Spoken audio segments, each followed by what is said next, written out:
الحمد لله رب العالمين، والصلاة والسلام على أطهر خلق الله أجمعين سيدنا محمد صلى الله عليه وسلم. طبتم وطاب لقاؤكم وتبوأتم من جنة الله منزلا. إذا رأت المرأة الحامل لحم الدجاج في المنام علام أنها سوف تلد أنثى، والله عز وجل أعلى وأعلم. إذا رأت المرأة الحامل أنها تشتري لحم الدجاج علامة على انتهاء تعب الحمل، والله عز وجل أعلى وأعلم. إذا رأت المرأة المطلقة لحم الدجاج علامة أنها سوف ترتبط مرة أخرى بعد مشقة وتعب، والله عز وجل أعلى وأعلم. إذا رأت المرأة المطلقة أنها تأكل لحم الدجاج الني علامة أنها تغتاب الناس وتقع في أعراضهم، والله عز وجل أعلى وأعلم. إذا رأى الشخص أنه يشتري لحم الدجاج علامة على تفوقه في الحياة أو دخوله مشروع جديد وسوف ينجح منه، والله عز وجل أعلى وأعلم. رؤية طبخ الدجاج في الفرن علامة على الخيرات القادمة لصاحب الرؤيا، والله عز وجل أعلى وأعلم. إذا رأت المرأة المتزوجة أنها تأكل مع زوجها لحم الدجاج علامة على الود والحب بينهم بشكل كبير في الحياة، والله عز وجل أعلى وأعلم.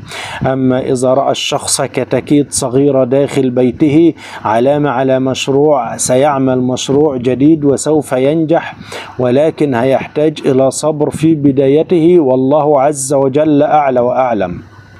إذا رأى الشخص أنه يأكل لحم الدجاج في عمله علامة على الترقية في هذا العمل أو حصول على مكافأة كبيرة في هذا العمل، والله عز وجل أعلى وأعلم. شراء الدجاج في المنام علامة على الدخول في مشروع مربح في الحياة، والله عز وجل أعلى وأعلم.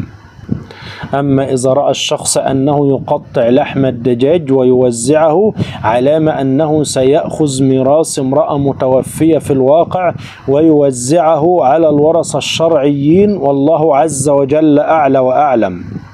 أما إذا رأى الشخص أنه يجمع الفراخ في المنام ثم بعد ذلك يذبحها ثم بعد ذلك يجمدها في الفريزر علامة أنه سوف يرزق بأموال، ولكن سوف يجمد هذه الأموال إما في بيته أو سوف يضع هذه الأموال في البنك أو سوف يضع هذه الأموال في مكان عن أعين الناس، والله سبحانه وتعالى أعلى وأعلم.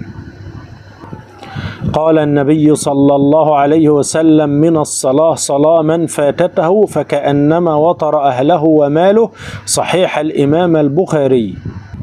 وقال النبي صلى الله عليه وسلم: لولا أن تدافنوا لدعوت الله أن يسمعكم من عذاب القبر، صحيح الإمام مسلم. وقال صلى الله عليه وسلم: إذا أتيت مضجعك فتوضأ وضوءك للصلاة ثم اضطجع على شقك الأيمن، صحيح الإمام البخاري.